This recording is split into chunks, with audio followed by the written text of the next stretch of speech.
A blizzard tore across Wyoming, and at the heart of the storm, one man had been made invisible by the world. In a collapsing shack, David Cole, a black janitor, had only $12 standing between him and the street. He expected this night to be his last stand against the cold.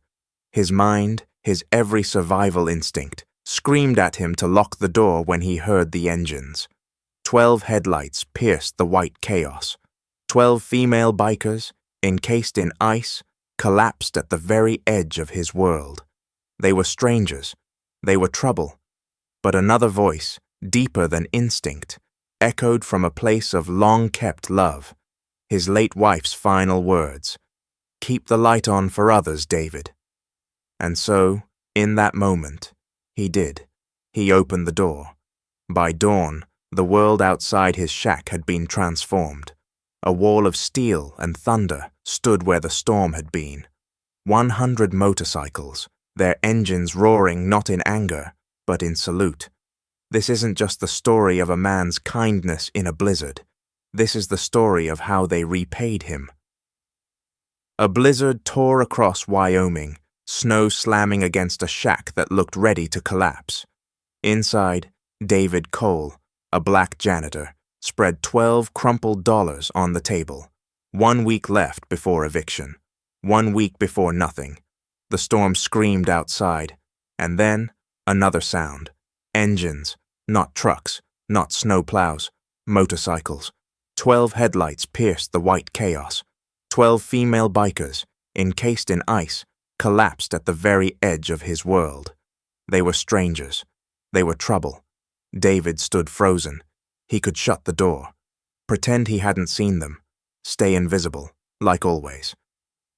But another voice, deeper than instinct, echoed from a place of long-kept love. His late wife's final words, "Keep the light on for others, David." And so, in that moment, he did. He opened the door. That night, it was 12. By dawn, it was 100. A wall of steel and thunder stood where the storm had been.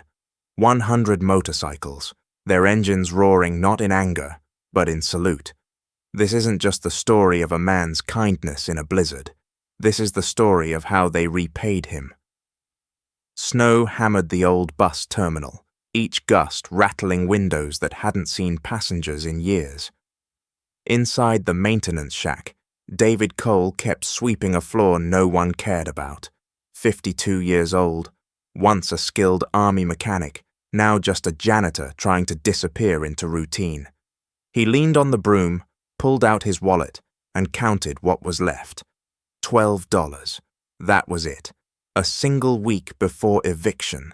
A single week before the world erased him completely. On the table beside the bills sat his most guarded possession, a silver pocket watch, worn smooth by his thumb. It had belonged to his late wife. Her voice still lingered in his head whenever despair pressed too close. "Keep the light on for others, David." But tonight, the words felt heavy. The storm outside roared, pushing snow under the door. The eviction notice on the wall mocked him in black ink, promising an ending he could not stop. David closed his eyes for a moment. Once, he had been someone who built engines that carried soldiers through battlefields. Once, his hands had power. Now they held only a broom. The shack groaned against the wind, and for an instant he wondered if it would collapse with him inside. Maybe that was easier. No more debts. No more nights spent staring at 12 crumpled bills. Just silence. Still, he picked up the broom again. Habit. Survival. The one thing that had kept him going when nothing else did.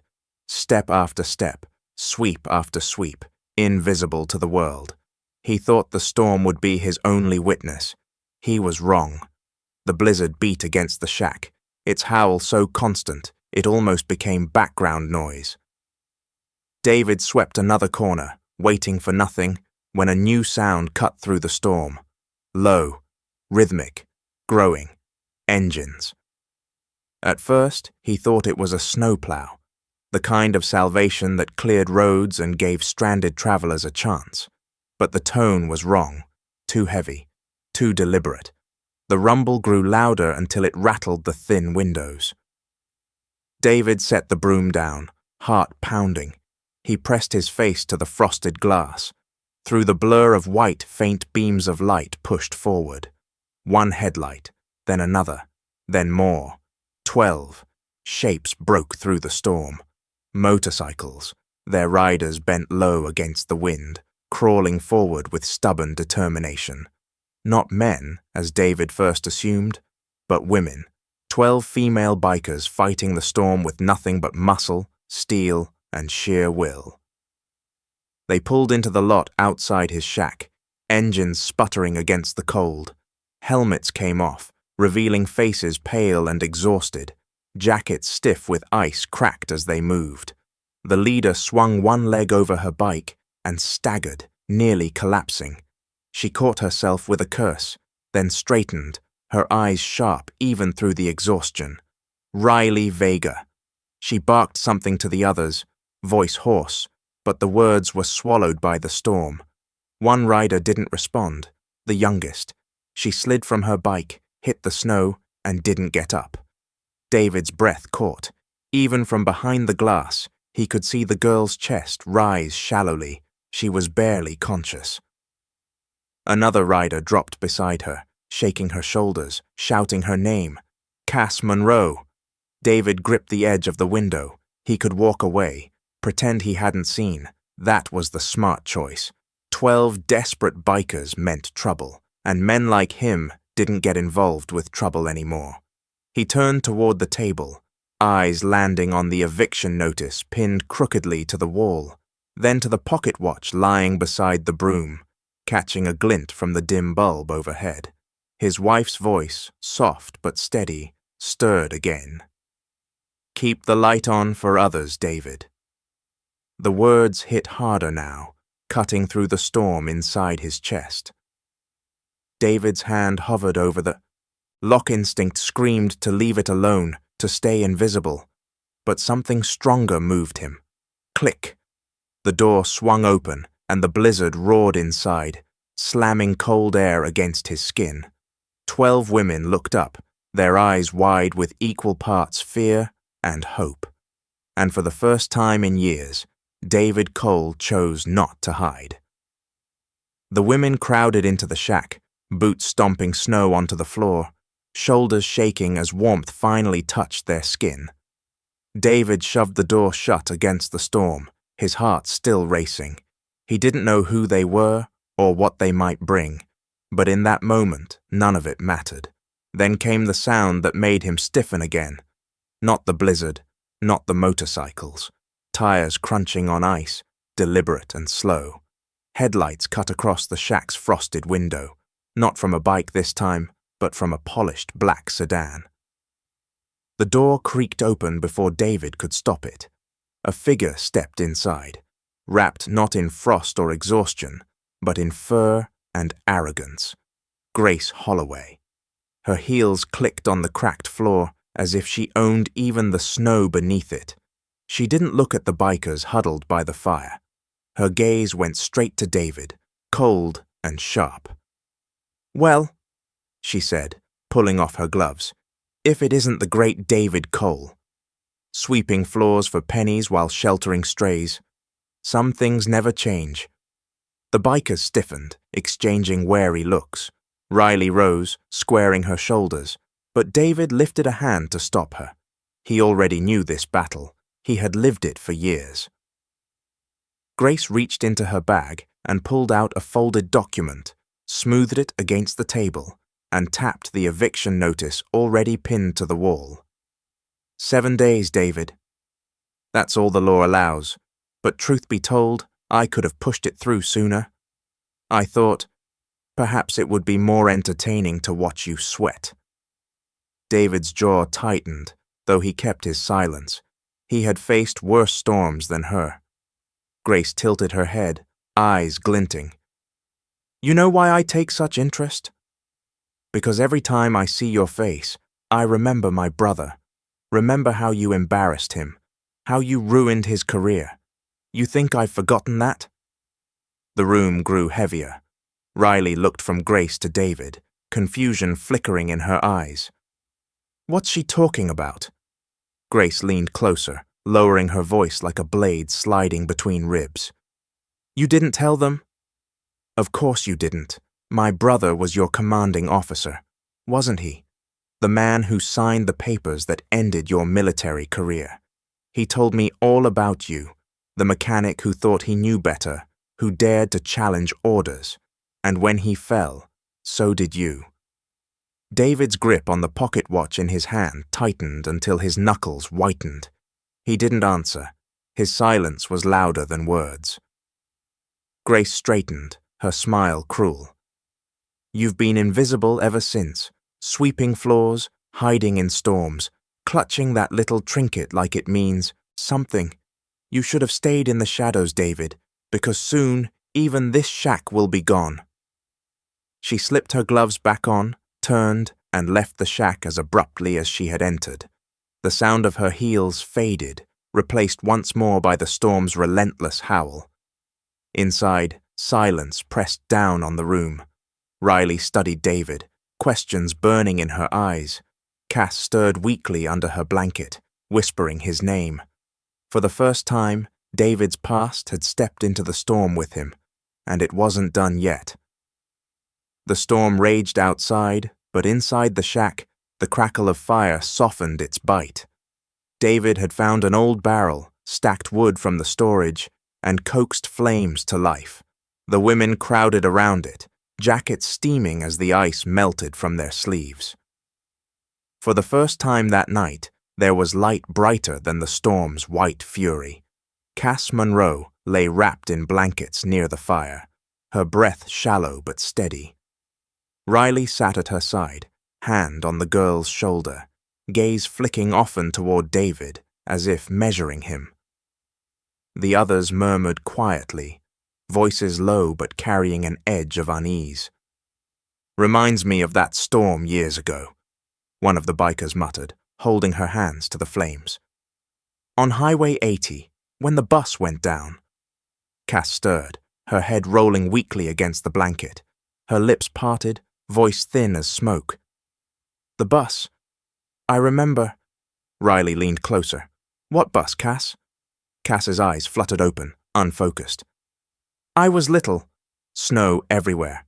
The bus tipped. I couldn't breathe. And then—" her voice broke, but she pressed on. "Someone pulled me out." Big hands, rough, calloused. They held me tight until I stopped shaking. The shack fell silent. Only the fire cracked. Another biker lifted her chin. "I remember that night too. I was there with my old man. Our car was stuck in the pileup. There was a man in the storm. He fixed the generator at the gas station, gave us heat until the medics came. Never saw his face clear, but I remember his voice, low, steady, kept telling us we'd be all right." Riley's eyes sharpened.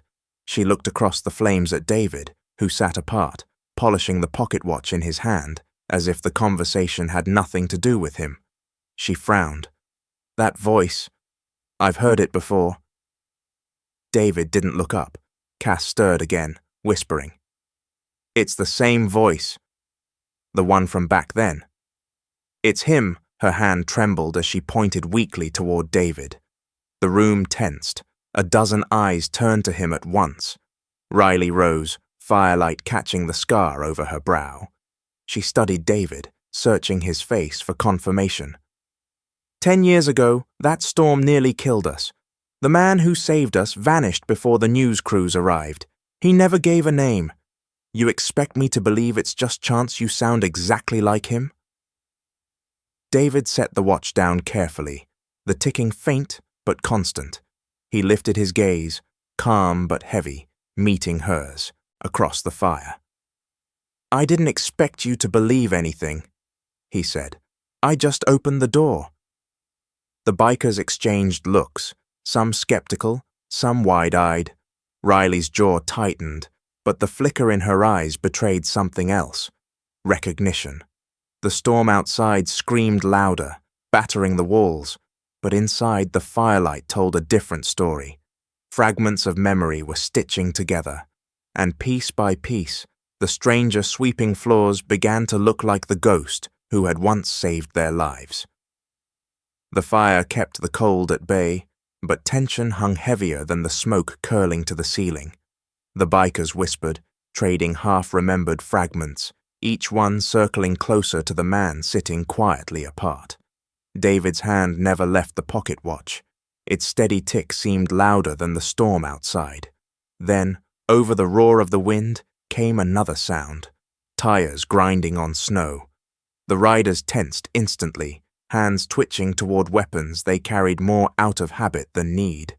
Riley narrowed her eyes, standing ready. But when the door opened, no threat appeared.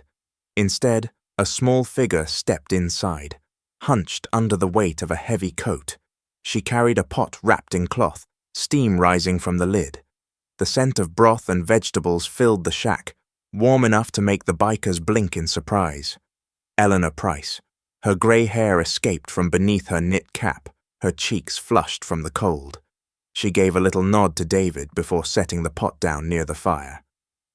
"I figured you could use something hot," she said, her voice roughened by age but firm. "Storm like this doesn't care who you are." The bikers relaxed slightly, drawn by the smell. Riley gave Eleanor a cautious look. "And you are?" "Neighbor, I suppose," Eleanor answered, ladling soup into dented tin bowls. "Though not close. I live 10 miles down the road, but I've known this man." She tilted her head toward David. "Longer than most think." David stiffened. The riders turned toward him, curiosity sharp as knives. Eleanor didn't hesitate. 10 years ago," she began, "there was that pile-up on the highway.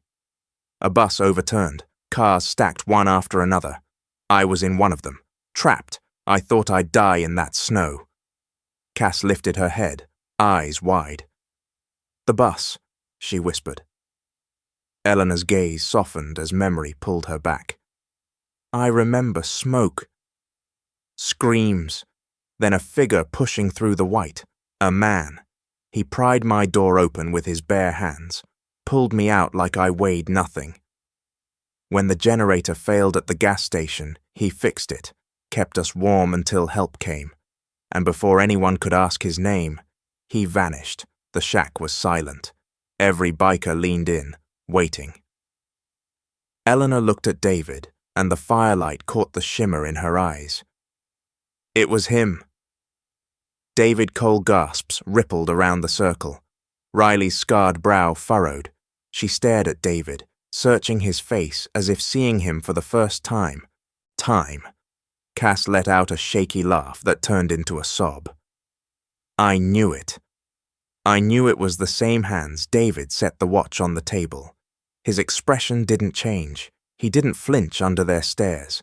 He simply let the silence stretch, the storm pounding like drums outside. Riley's voice broke it at last. "Why didn't you tell anyone? Why disappear after saving lives?" David's eyes met hers. They were calm, steady, with none of the pride or defense she expected, just quiet certainty. "I only did what needed to be done." The fire popped, throwing sparks upward. No one spoke. The bikers, hardened by miles of road and years of scars, looked at the janitor with something they had not carried when they arrived: respect. And outside, the storm pressed harder, as if the world itself knew something had shifted. The fire hissed as the last log split, sparks scattering upward. For a moment the shack held its fragile warmth, but the silence inside was sharp, cutting deeper than the storm. Eleanor's words still hung in the air, naming David as the man who had saved lives a decade ago. Some of the bikers sat straighter, as though they wanted to believe. Others glanced at each other, doubt etched across their faces. Riley's eyes stayed locked on David. Her jaw was tight, her voice low, but trembling with restrained anger. "You mean to tell me you're the reason we survived that night?" "And then what? You just disappeared into the snow, like we were nothing?" David didn't answer. He sat with his elbows on his knees, fingers wrapped loosely around the pocket watch. Riley's voice rose. You could have stood with us. You could have let people know who you were. Instead, you left us wondering if we imagined it.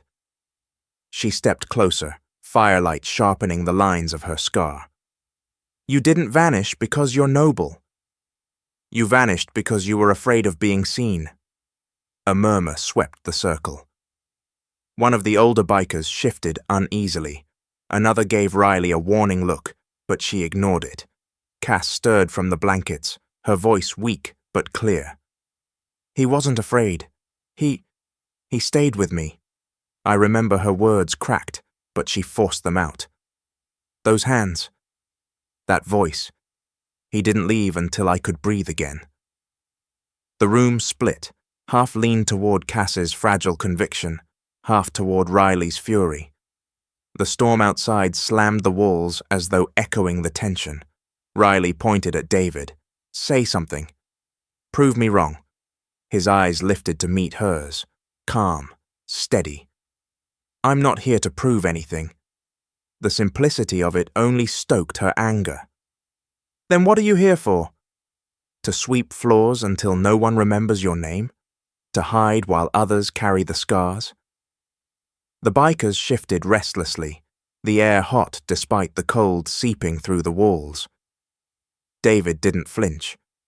I opened the door because you needed it. That's all. Riley laughed once, harsh and bitter. That's all? You saved lives and buried the truth like it was nothing. Do you know how many nights I wondered if someone out there actually gave a damn? Do you know what it's like to carry that memory alone?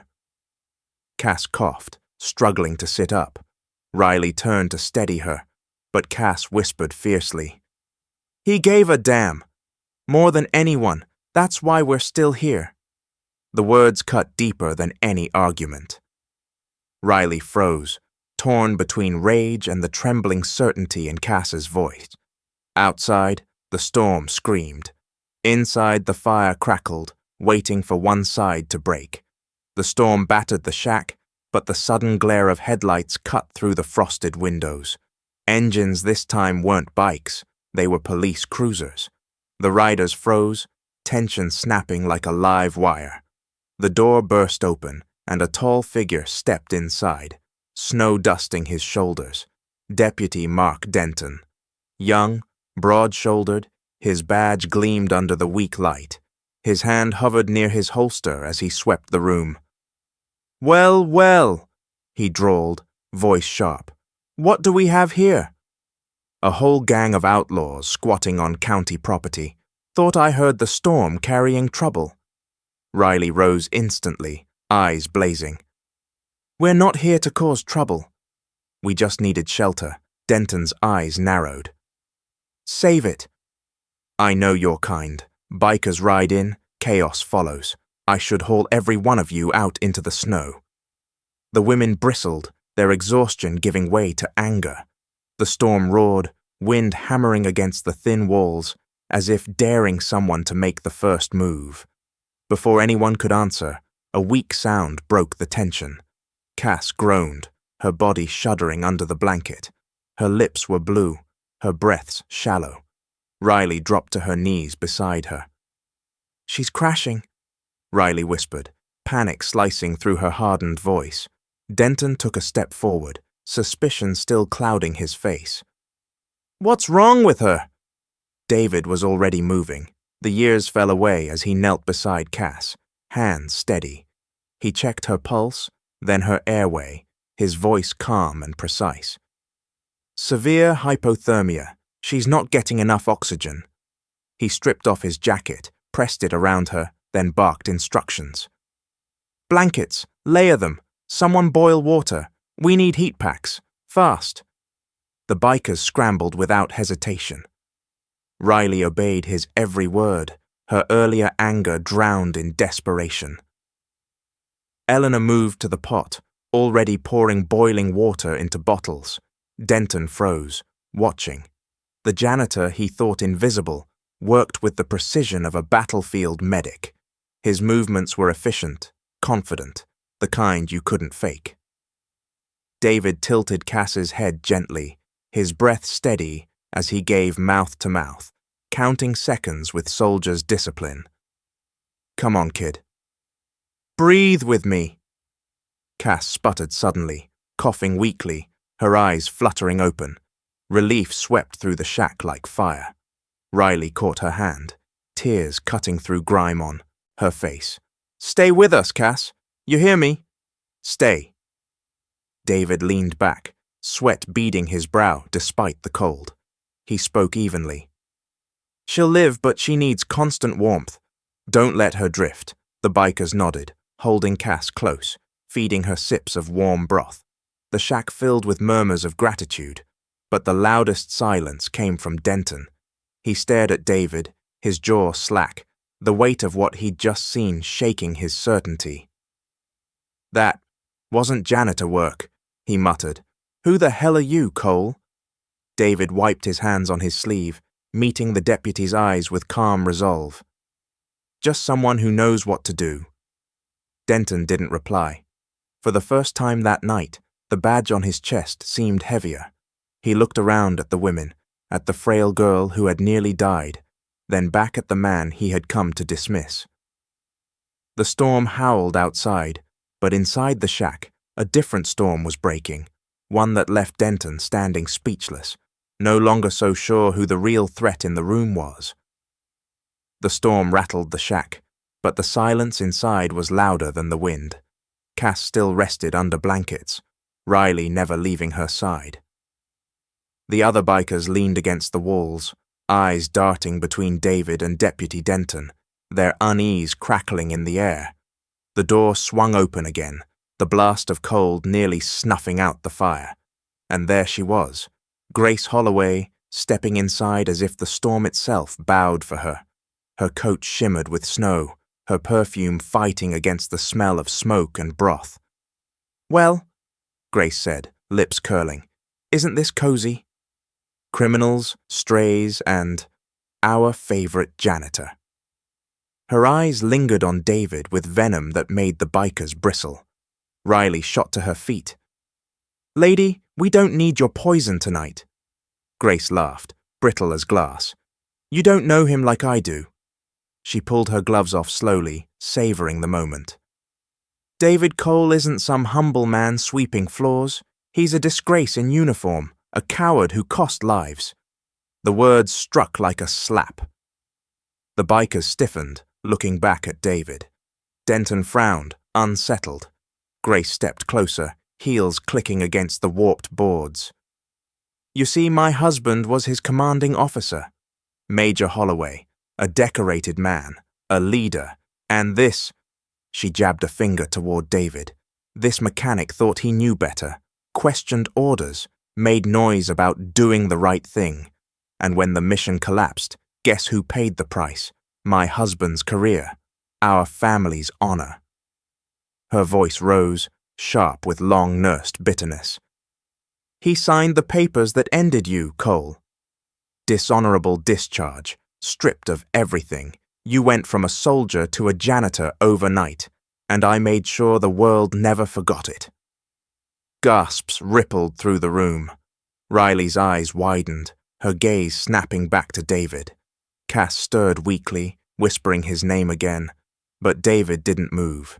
He sat, with the pocket watch resting in his palm, expression unreadable. Grace sneered. "Look at him! He won't even deny it, because it's true. He was nothing then, and he's less than nothing now. And when I take this shack, he'll be out in the snow where he belongs." The fire cracked. Eleanor rose slowly from her seat, her frail frame trembling, but not from fear. "That's not what happened," she said firmly. "I was there the night his leadership failed. I saw who kept people alive until morning, and it wasn't your husband." Grace's smile faltered, but only for a second. "You think anyone cares what an old woman remembers?" One of the bikers spoke up, her voice low and sharp. "Funny thing, Grace. You keep calling him nothing, but he's the only reason Cass is still breathing. I watched him work tonight. Doesn't look like a coward to me." The shack buzzed with shifting loyalties. tension thick as smoke. Grace leaned back, confidence dripping from every word. Believe him if you want. But it won't matter. In 7 days, the law will erase him, just like we did before David finally looked up, meeting her eyes. Calm, heavy. His voice was quiet, but it cut through the storm. I don't need to fight your version of the truth, Grace. I lived mine. The words landed harder than any defense.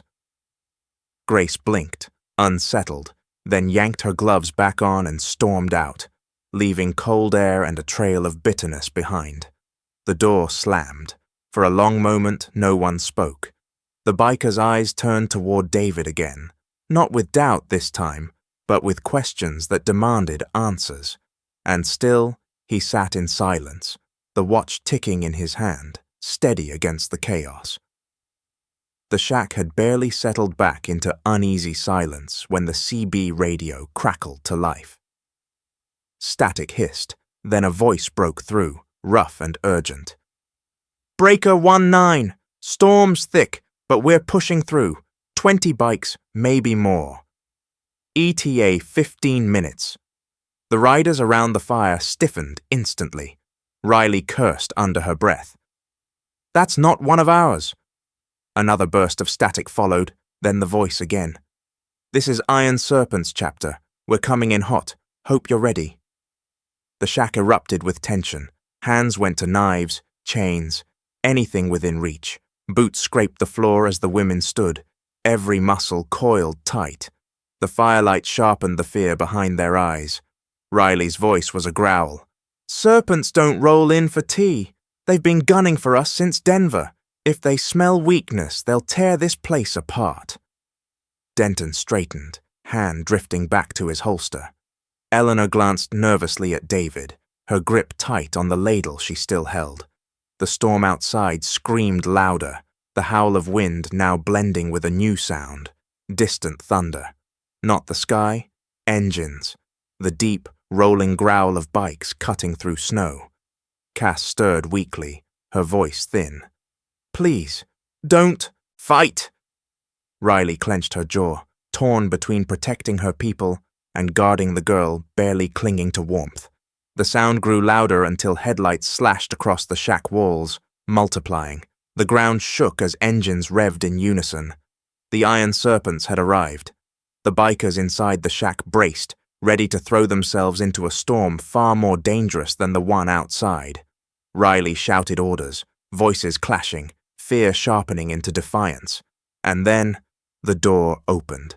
The first rider stepped inside, shoulders broad, beard thick with frost. His jacket bore the unmistakable serpent insignia. The shack held its breath. He scanned the room, eyes landing on David. Something flickered there.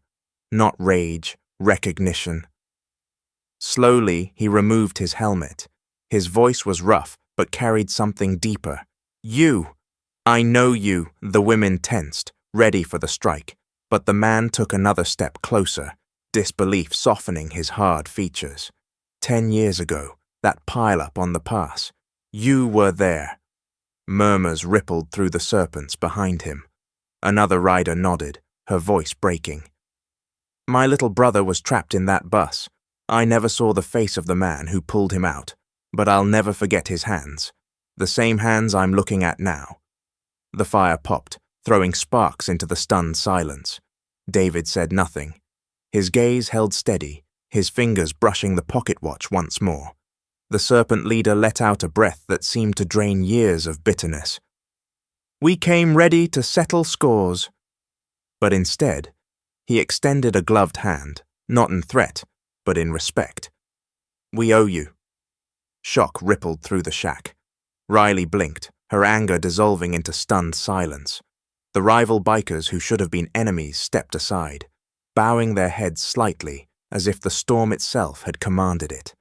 Outside, engines continued to rumble, not with the promise of violence, but with the weight of something unexpected. Gratitude. For the first time in years, the Iron Serpents had not come to fight. They had come to honor the man who had once saved their own. The storm had calmed only enough to tease false peace. The shack glowed with firelight, the air thick with the smell of smoke and broth. Cass lay bundled near the flames, her color slowly returning, breath steadier with each passing hour. David sat close, adjusting the blankets, his eyes never leaving her face. His every motion carried the precision of a man who had done this before, though no one dared ask how. The others busied themselves quietly. Some sharpened blades out of habit, others checked their bikes through the frosted windows.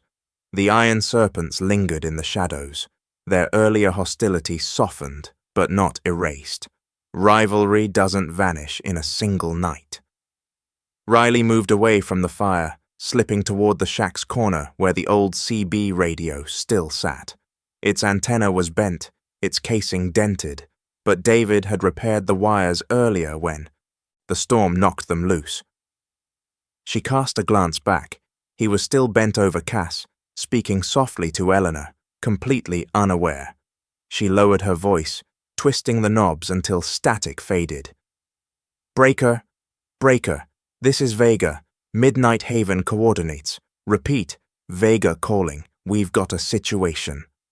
Her words carried into the storm, faint and fragile, but she knew the network would catch it. Allies scattered across the highways, riders who owed her, and maybe even owed the man she was beginning to believe in. She kept her voice low, careful, her eyes darting to David every few seconds. Behind her, the serpent leader watched quietly, arms folded. He didn't interrupt. Rival or not, he understood. Some debts couldn't be carried alone. Static answered, then a faint reply bled through. "Copy that, Vega. Riders on standby. Say the word." Her chest tightened with relief. She pressed the transmitter once more. "Be ready." You'll know when she shut it off. The click loud in her ears, then slid back to the circle of firelight. David never looked up. He was tucking the watch into his pocket, then pressing his palm against Cass's forehead to check her temperature. His focus was absolute, his silence unshaken. He didn't know reinforcements had just been summoned, that the night was building towards something bigger than any of them had yet seen. The bikers exchanged looks across the fire. They could feel it. The storm outside was only half the battle. The real one was still coming. And as David sat quietly, keeping the flames alive, the audience of riders around him carried a different fire, anticipation. The night held its breath. The fire crackled low, shadows stretching long across the shack. Most of the riders had settled into silence, exhaustion pressing down after hours of storm and tension. Only David remained fully alert, seated close to Cass. His steady presence was the only anchor in the chaos. Cass stirred. Her fingers twitched against the blanket, her eyelids fluttering as though she were caught between two worlds. Riley leaned forward instantly. "Cass? You with us?" The girl's lips parted, her breath ragged but determined. "That voice..." Her gaze drifted toward David, still blurry but locked on him. "It's the same voice that saved me." The room froze. Her whisper carried more weight than a shout. "Years ago, the bus, I thought I was dying. And then, I heard you, telling me to hold on, telling me I wasn't alone." Tears pooled at the corners of her eyes. "It was you." "I know it." Riley's throat tightened. The other bikers exchanged glances, searching David's face for denial, for some hint of defense, but he didn't offer either. David lowered his eyes briefly, thumb brushing against the familiar curve of the silver watch in his hand. Its ticking filled the silence, the sound almost unbearably loud in the cramped space. He didn't speak. Cass pushed herself up weakly, her hand trembling as she reached for him. "It was you. You're the reason I'm still here." David lifted his gaze at last. His eyes met hers, steady, unflinching, but carrying a weight no one else in the room could touch. He didn't confirm it. He didn't need to. The absence of denial was louder than any confession. Eleanor placed a hand on her chest, her own eyes shimmering. Riley swallowed hard, torn between anger and awe, but her voice cracked when she finally spoke. Why keep it buried? Why let us believe it was just some ghost in the storm? David closed the watch in his palm, the metallic snap sharp in the silence. Because the storm wasn't about me. The words hung there, raw and heavy. Cass sank back against the blankets, tears slipping down her cheeks, but a faint smile breaking through. Then I'll carry it. If you won't, the bikers shifted, their suspicion tempered now by something stronger, respect. The janitor they had seen as invisible was no longer a shadow. Piece by piece, he was becoming the figure they had carried in their memories for years. The storm howled against the walls, but inside the shack, another storm had calmed, for now. The fire had burned low, reduced to glowing coals. Most of the riders had drifted into uneasy rest, curled in corners or slumped at tables. Even the storm outside seemed to pause, its rage muted to a dull roar. David stood apart from them all. He moved to the window, his shadow stretching long against the wall, and pressed his palm against the cold glass. Snow whipped against it, blinding and endless. The storm outside looked exactly like the one inside him, relentless, merciless, without pause. In the reflection, he caught the glint of the silver watch. He pulled it out slowly, thumb brushing over its face, the ticking faint but constant. His wife's voice rose again in memory, softer than the storm but sharper than any blade. Keep the light on for others, David. Even when it costs you, he shut his eyes. For years he had carried that promise like a burden. Each floor he swept, each night he slept alone in a shack that barely stood. It was the only thing that kept him moving. Not pride, not anger, just a vow to a woman who believed in him even when the world erased his name. But now the past was clawing back. Grace's venom, Denton's suspicion, Riley's fury, Cass's trembling gratitude, each piece pressing against him like weights he could no longer hide beneath. His knuckles whitened around the watch. 10 years of silence had built a wall around him, but tonight that wall was cracking. Behind him, the fire popped, sparks flashing like memories he had tried to bury. The bus overturned, the cries of children, smoke filling the air.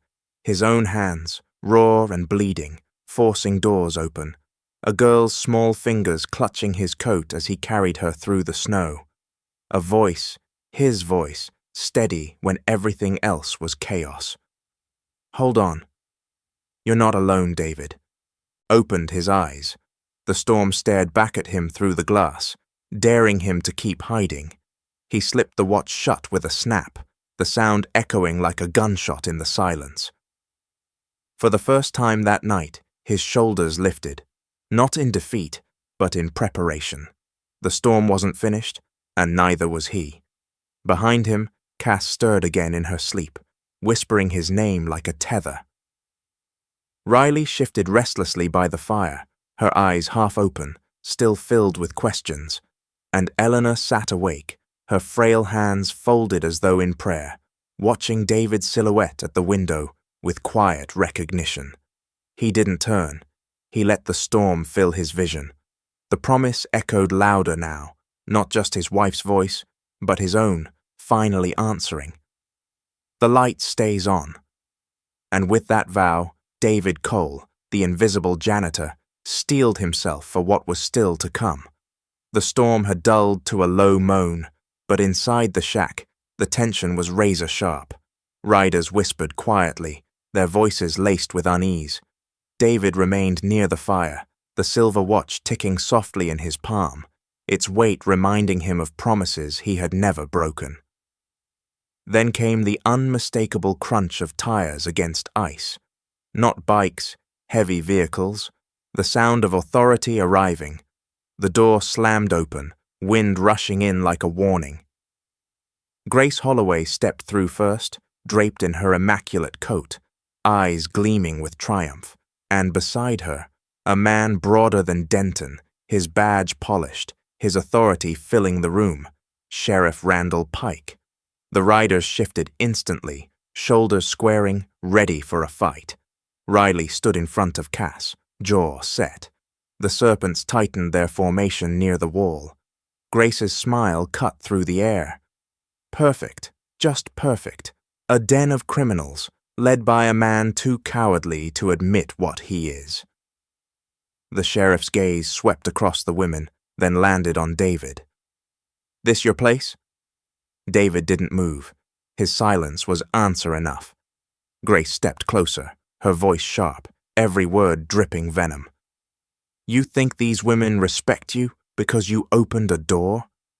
Because you played medic for one night? They don't know the truth, but I do, and I'm going to make sure they hear every detail." Her eyes locked on the bikers, daring them to challenge her. This man you're protecting, David Cole, was stripped of his rank, disgraced, dishonorably discharged from the army, not for heroics, but for insubordination. He thought he knew better than his commanding officer, my husband. The words slammed into the room like thunder. Gasps erupted. The riders turned to David, eyes wide, searching for denial. Riley's fists clenched, her face torn between anger and something that looked like betrayal. Grace pressed harder, sensing blood. He disobeyed orders in the middle of a mission. Lives were lost, my husband's career destroyed, and this so-called hero, crawled away, hiding behind a broom for the rest of his life. Invisible. Worthless. The sheriff folded his arms, studying David carefully. "Is that true?" The room held its breath. The fire hissed. Cass stirred weakly, her lips moving as though begging him to speak. Eleanor's hands tightened around her knees, waiting for him to answer. David finally looked up, the firelight reflecting in his eyes. His voice was low, steady, but every syllable cut clean. "It's true they took my rank. True, I lost everything, but not for cowardice." Grace's smile faltered, just slightly. David rose slowly, the silver watch glinting in his hand. He didn't raise his voice, but the silence gave his words power. "They told me to leave civilians behind. I refused. I pulled children from wreckage while others waited for orders that never came. For that I was branded insubordinate. For that I was erased." The riders leaned forward, their skepticism trembling into awe. Riley's breath caught, her anger dissolving into something sharper, recognition. Grace's face darkened, fury sparking in her eyes. "Lies. You're nothing but a failure clinging to excuses," but her words no longer cut the way she intended. The sheriff's expression had shifted. Denton, standing near the wall, looked shaken, recalling what he'd witnessed only hours before when David saved Cass. David closed the watch in his hand with a sharp click. Failure isn't what happens when you lose a title. Failure is turning your back when people need you. The shack erupted, not in violence, but in the quiet rumble of loyalty taking root. The riders looked at him differently now, not as a janitor, not even as a stranger, but as the man who had stood against a storm, then and now. The sheriff's presence loomed over the shack, but the real weight in the room was Grace's voice, sharp and cutting. Her accusations lingered, painting David as a coward, a man broken by disgrace. For a heartbeat, the fire seemed smaller, the storm louder, and doubt hung heavy among the riders. Then Riley stood. Her boots scraped the floor, the motion sharp enough to draw every gaze. She faced Grace directly, her jaw clenched, her voice steady but fierce. "You're wrong. He's not useless. He's the reason any of us are still breathing." Grace let out a laugh, brittle and cold. "You think a floor sweeper saved you?" Don't be ridiculous, but Riley's voice cut through her like steel. "I remember that storm. The bus, the screams, I was 17, and I remember a man's voice, low, calm, steady, telling us we'd be all right. That voice belongs to him. The other bikers shifted, memories pulling them forward. One of the serpents nodded slowly. I saw him too. My car was trapped in that pile-up. He fixed the generator, gave us heat. I never knew his name, but I'll never forget the way he worked, like nothing else mattered but keeping us alive. Another rider added, her eyes burning. He pulled my father out of a wreck that night. We thought he wouldn't make it. But that man, she pointed at David, he made sure he did. Grace's lips tightened, but the ripple of recognition spreading across the room was unstoppable. Eleanor rose shakily, the weight of her years clear in her trembling hands, but her voice rang firm. I was there. I was trapped in my car. It was David who broke the door open, David who pulled me through the snow. He didn't ask for thanks, didn't wait for recognition. He just disappeared, because that's who he is. The shack fell silent again, but this time the silence was different, charged, electric, heavy with conviction. David sat still, the silver watch gleaming in his hand, its ticking louder than the storm. He hadn't defended himself, hadn't sought their belief, yet piece by piece, they were building it for him. Riley turned to the others, her scar catching the firelight. We've spent years telling stories about a ghost in the storm. But he's not a ghost, he's flesh and blood. And he's standing right here, the bikers murmured in agreement, voices swelling. For the first time, David felt the tide shift, not pity, not suspicion, but loyalty beginning to take root. Grace's eyes narrowed, fury flashing as she realized control was slipping. You fools, she spat. He let you believe in a lie. You'll regret this. But Riley stepped closer to David, her voice unwavering. No. The only regret would be leaving him invisible when he's the one who kept the light burning for all of us. The sheriff's gaze flicked between them, his doubt visible now. Denton shifted uncomfortably by the wall, remembering the moment David saved Cass. The narrative Grace had tried to hammer into the room was unraveling, thread by thread, and in the center of it all, David Cole sat silent, his eyes lowered, the weight of their words pressing against him like the storm outside. The shack trembled. At first, it seemed like the storm had returned in full force, rattling the tin roof, shaking the windows in their frames. But this wasn't wind. This wasn't snow. It was thunder. Engines. Low at first, then swelling until the walls themselves buzzed with vibration. The riders inside snapped their heads toward the sound. Riley's eyes widened. The serpents exchanged quick, stunned glances. Even Sheriff Pike instinctively stepped back toward the door, his hand twitching at his sidearm. Then the light came. Dozens of beams pierced the blizzard, weaving through the white chaos until the horizon itself glowed. Headlights, rows upon rows of them, cut through the storm like an invading army. Engines roared in perfect sync, a chorus of steel and thunder shaking the frozen earth. One bike became 10, 10 became 50, and then 100.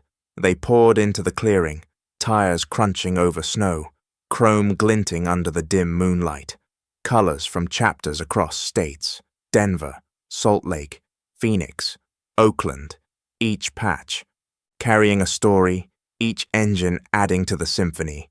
The shack's walls pulsed with the sound, like a heartbeat amplified 100-fold. Grace's confidence cracked for the first time. What is this? Her voice, sharp all night, now trembled. Riley stepped toward the door, her scar catching the glow of headlights. She didn't answer. She didn't need to. The door burst open, and cold air rushed in with the smell of gasoline and leather. The first riders dismounted, boots pounding against ice. One after another, they filed in, not with weapons drawn, but with faces lit by recognition. A tall man with an Oakland patch stopped just inside the door. His beard was streaked with gray, his voice rough with memory.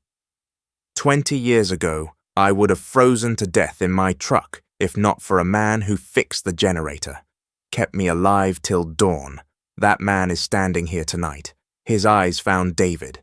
Another rider, a woman with a Salt Lake patch, spoke louder, her voice trembling.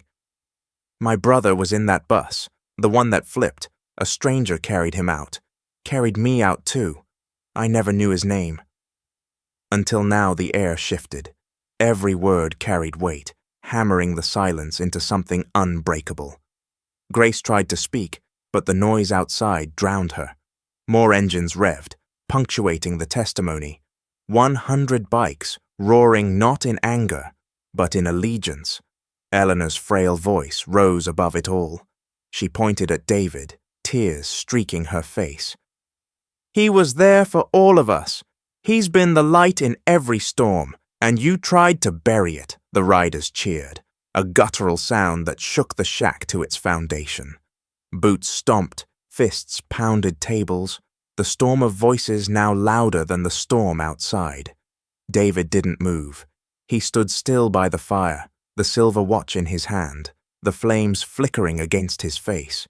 For years he had been invisible, erased, forgotten, and now 100 engines made sure the world could hear him, even in silence. The sheriff removed his hat slowly, eyes narrowed, as if weighing the tide he knew he couldn't fight. Denton's jaw tightened, caught between the badge on his chest and the truth unfolding before him.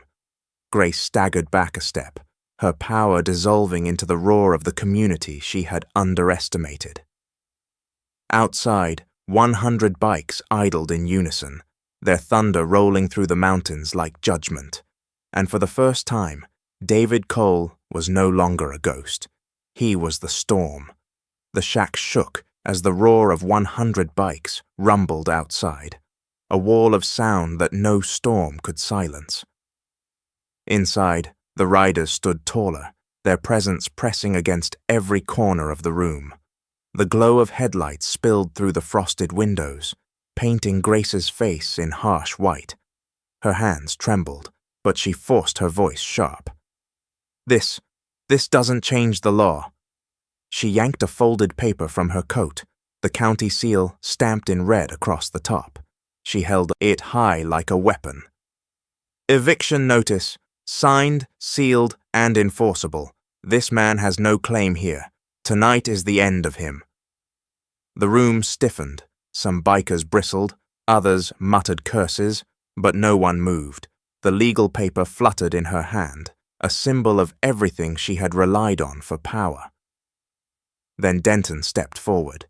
The deputy's boots echoed against the floorboards, steady, deliberate. His eyes flicked to the paper, then back to Grace, and for the first time, his voice carried the authority of choice, not of a badge. "No one gets thrown out into a storm like this. Not tonight. Not while I'm here." Grace's head snapped toward him, disbelief flooding her features. "You dare contradict me?" "My husband's word." "Your husband's word isn't mine," Denton cut her off. His gaze hardened.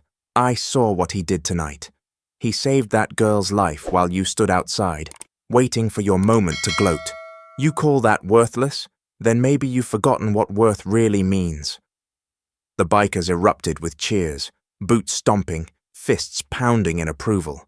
The shack vibrated with the sound, louder even than the storm outside. Grace faltered, the eviction notice trembling in her grip. Her voice cracked. "This is the law?" "No," Denton said, voice sharp as steel. "This is humanity. And I won't let you bury it again."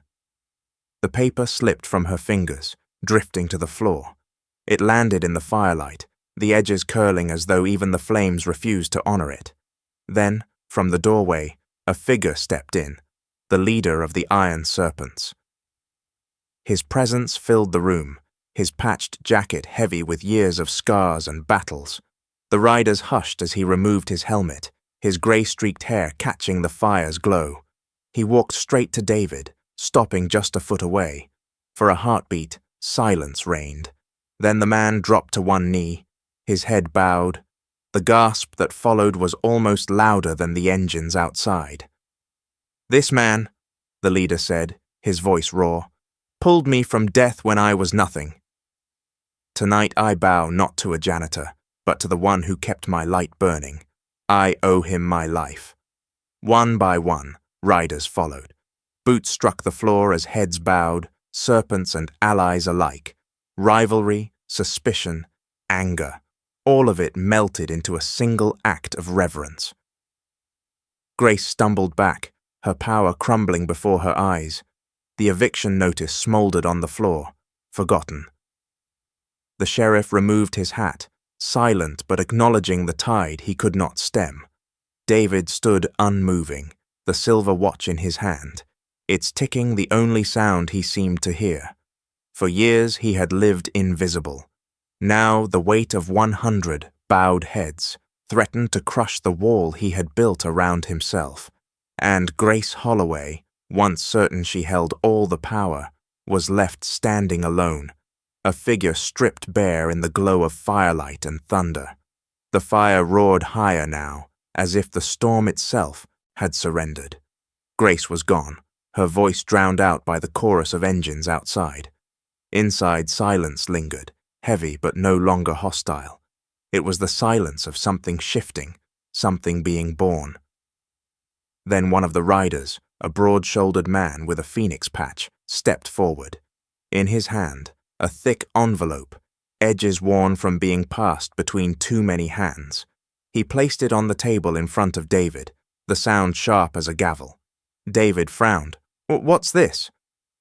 The man's voice carried the weight of dozens behind him. "From every chapter here, a collection, not charity, debt repaid." David hesitated, his thumb brushing the corner of the envelope. It was heavy, too heavy to be anything but real. Riley leaned in, her scar lit by firelight. "You kept us alive when no one else would. Now we keep you alive." Before David could answer, another rider, the serpent leader who had bowed, stepped forward. In his hands was something larger, rolled tight and sealed with a rubber band. He laid it gently beside the envelope. David unrolled it slowly, the parchment crackling. The riders pressed closer, their breath steaming in the cold. Lines and measurements sprawled across the paper, architect sketches, detailed and precise. A new roof, reinforced walls, a diner with steel beams, secure parking for bikes, a lounge for riders. At the top, written in bold letters, the name Haven Stop. For a moment, David could only stare. The crumbling shack around him seemed to fade, replaced by the vision on paper, a place not of failure, but of belonging. Eleanor's voice broke the silence, trembling but strong. "A light for travelers." Just like she always wanted, her eyes flicked to the watch in David's hand, and for an instant, it was as if his late wife herself was present in the room.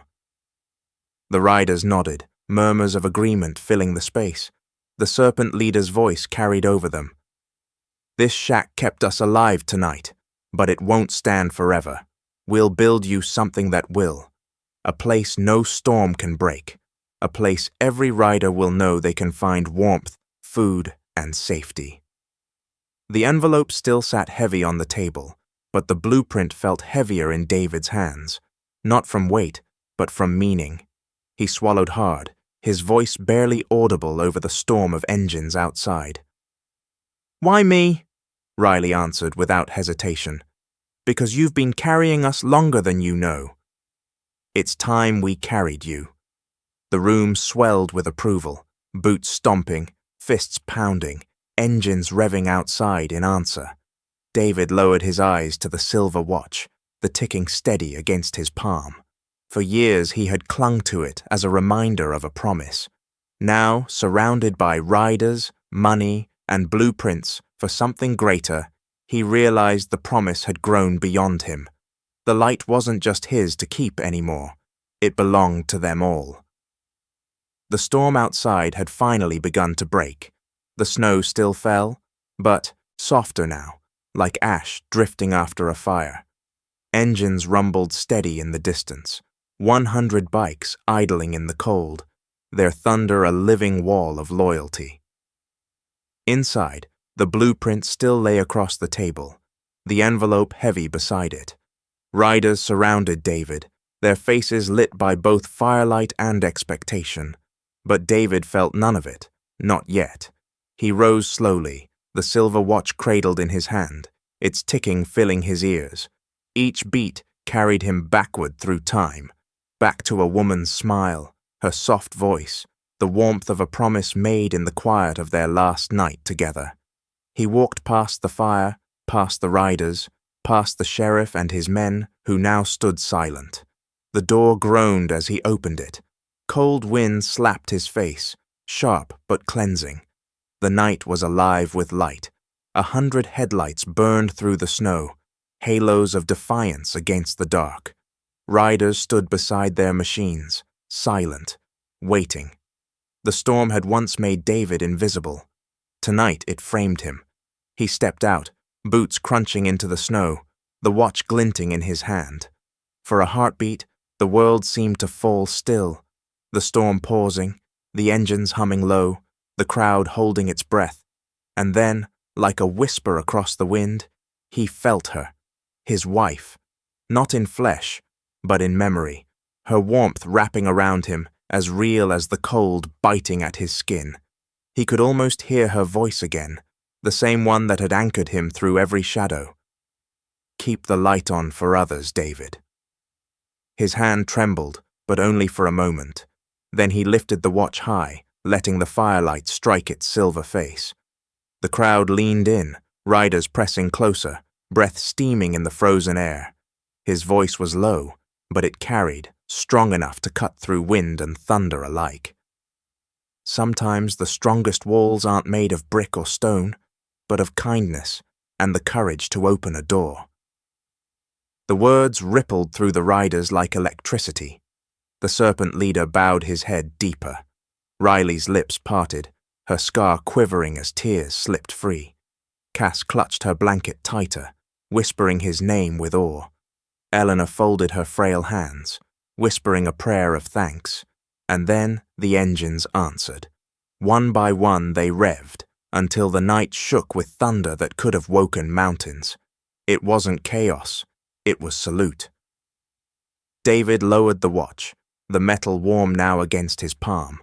For years he had hidden in shadows, letting the world believe him broken, invisible. But tonight, in the eyes of 100 riders and the echoes of his wife's voice, he understood. The light had never been about him alone.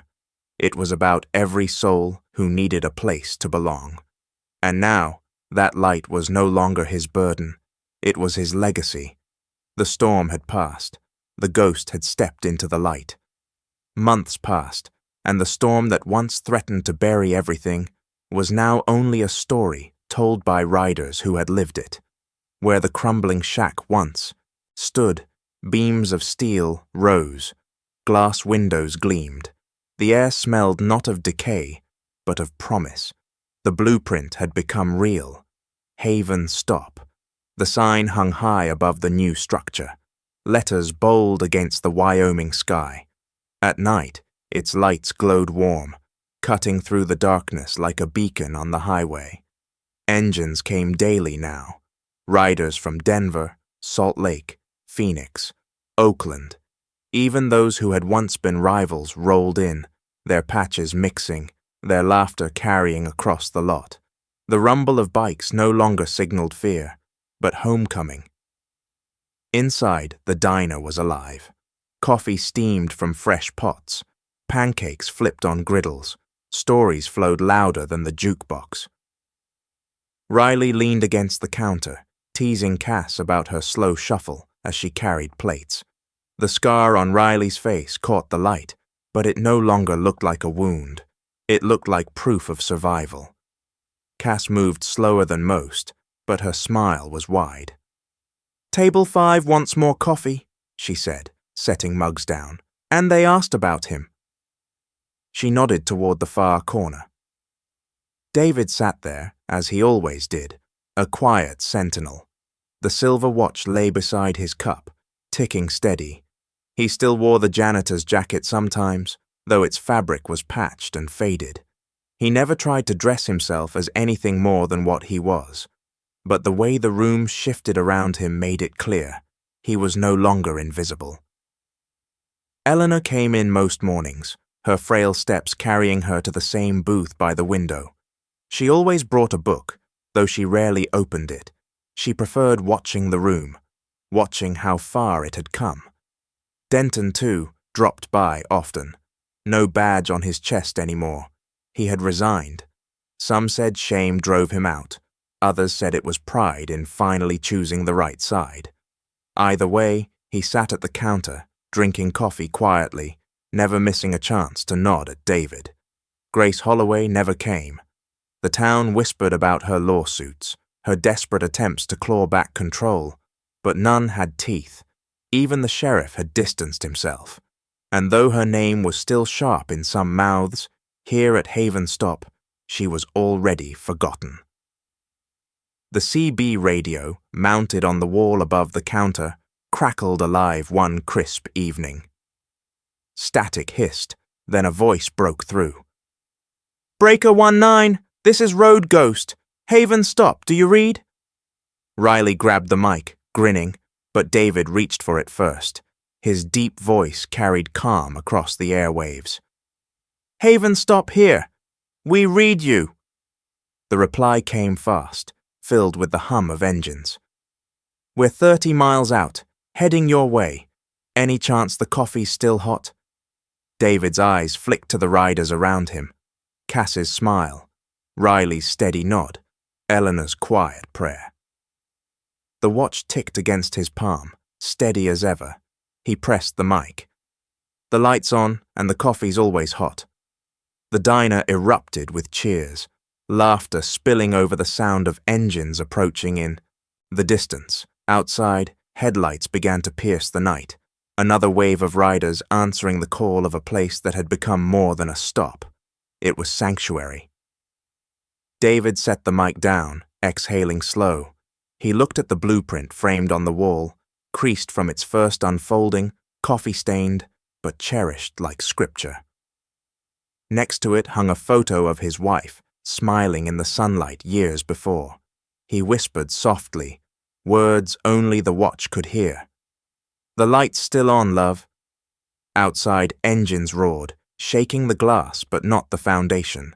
Inside, the riders rose to greet new arrivals. Plates clattered, mugs lifted, voices collided in the symphony of a community reborn. And in the corner, David Cole sat, no longer the invisible janitor, no longer the ghost in the storm.